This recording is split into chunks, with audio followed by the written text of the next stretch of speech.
Hey guys, I'm Dave with Growing the Home Garden. Today, I want to update you guys on what happened to the cuttings that I took a few weeks ago before a cold snap. It was predicted to get really cold. In fact, the temperatures did get under 0 degrees Fahrenheit for at least 2 nights. We're keeping track of it on our thermometer in the house. And I was afraid that some of those cuttings might get damaged because of that cold. Now, a lot of times what happens is when the temperatures drop really low, really fast, the plants don't have time to adapt to it. And so they get frosted and they get this damage on the exterior parts of it, which then, of course, for cutting material, it would be terrible. So what I did is I took some cuttings and I put them in a refrigerator and saved them for a few weeks while this cold snap was happening. And today we're going to take a look at that and see how they did in the refrigerator. All right, so first off, we're going to take a look here at these Camellia cuttings. And I see I've got them in a plastic bag. I added a little water to them a couple days ago. And now one thing happened in the refrigerator that I did not expect is the refrigerator got so cold that stuff froze. That was not exactly what I was hoping to have happen.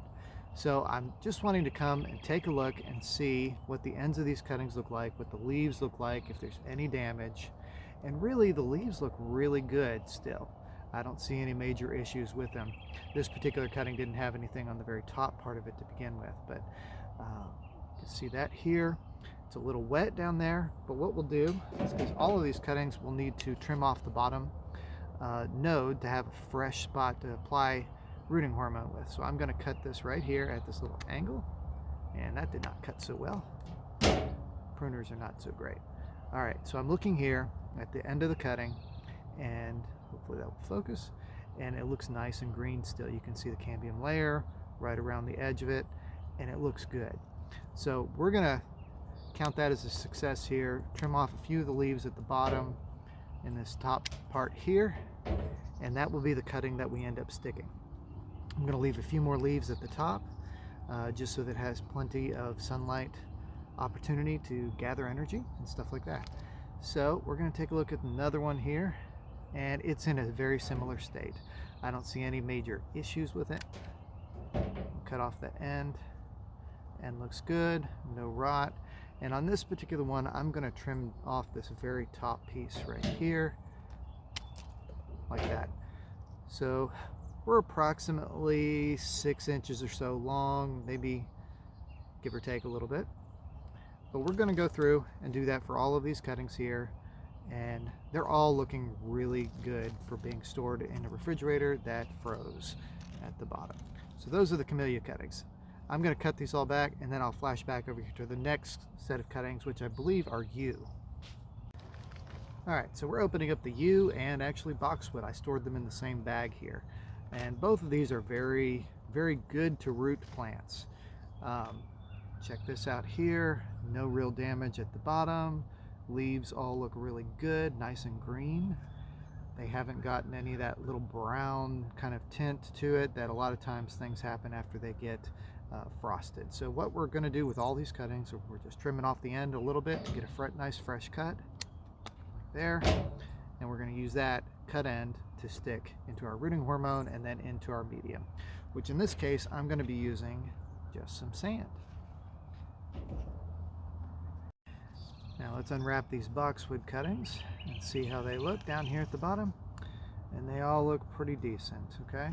A lot of times what happens, they start to turn that brownish color and then they'll die, but these look really good. So what I'm gonna do with all these cuttings here, I wanna strip off the bottom leaves, just like that. And then I'll cut off to this bottom node here at the bottom, just like that. And that will be what I stick with my boxwoods. And basically I did the same thing with the yew as I showed you a second ago. We've got nice fresh cuts at the bottom. Sometimes if your pruners tear a little bit or rip, this is not such a big deal. Just trim that little piece off the end or pick it off if your pruners don't function as well as mine do. That's terrible. So for rooting medium, I'm using sand this time. I've used other things. I've used pine bark shavings and peat, perlite, vermiculite, all those things can be mixed into different types of mediums, and they all have a good chance of succeeding on getting your plants to root. In this case, I've got a big pile that's left over from construction of builder sand, and I'm going to use that because use what you've got, right?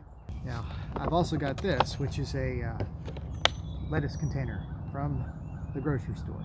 I've cleaned it out, put 4 little holes in it, 1 in each little corner, and this is going to be a container for one of the types of cuttings.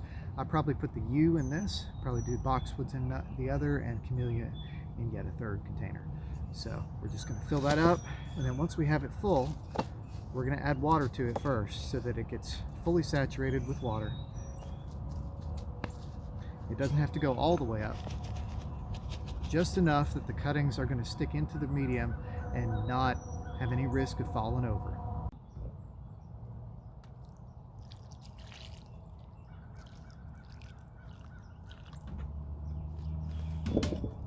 Now, whatever medium you choose, whether it be sand or some sort of bark shavings or peat, the main thing is that you want it to be sterile. You don't want to introduce any kind of germs, bacteria, things in there that could damage your cuttings. Sand doesn't really hold any kind of organic matter in it, and so it makes kind of one of those ideal situations for your cuttings. So for these cuttings, I'm using Clonex rooting hormone. It's a liquid, kind of a gel-based stuff that you dip your cuttings into. And what you might want to do when using something like this is create a little opening for each of your cuttings ahead of time. Use a little stick or a pencil, something that will allow you to make a hole where the rooting hormone doesn't rub off. I don't always do this. Sometimes I'm lazy and don't do this step, but you know, it's good to do it the right way sometimes. So once we've got those in there, we're just going to take our cuttings that we've already done, and we're going to dip the end in, get it nice and coated on the bottom, shake off any excess, and slide it in the hole. Once we got that in the hole, you're going to tamp it down just a little bit around it because you want to have a firm connection with the soil or the soil medium that we're using here. And then you're just going to work through all your cuttings. You're going to want to work from one side to the other because if you go around the outer edge, you end up having a little problem in the center when you're trying to get stuff in, just because of things being in the way. So we're just going to go through and we'll do this for each of these little cuttings here.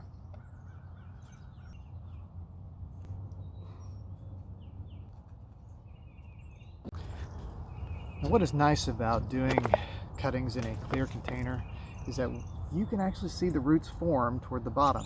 So if you check it, and you're not having to pull it out to check and see if there's callousing or if there's roots happening. You can look in the bottom of the container, and if you start to see roots, you know you're starting to have some success. It's a little bit of a myth where if you see green growth coming at the top, that your cuttings are starting to form roots. That is not always the case. Sometimes it happens, a lot of times it doesn't. And so what you want to do is make sure that you can find a way to check those roots. And a clear container works well for that. Okay, for our next set, we're actually going to do these Camellia cuttings right here. And they're going to go into this container. The Boxwoods, I'm going to move to another one that I am using for Boxwoods. I already have some started in there that I took earlier in the fall. And they're doing pretty well. I'll show you those here in a minute. But here, we're going to do the exact same process. Let me count up how many cuttings I've got. I've got 2, 4, 6, 8 Camellia cuttings right here that we're going to stick, and we'll make 8 holes in it. Just like that. All right. And again, we're going to use that same rooting hormone that we used for the U. Do the same process. Making sure that we stick them in enough that they are going to stand upright on their own.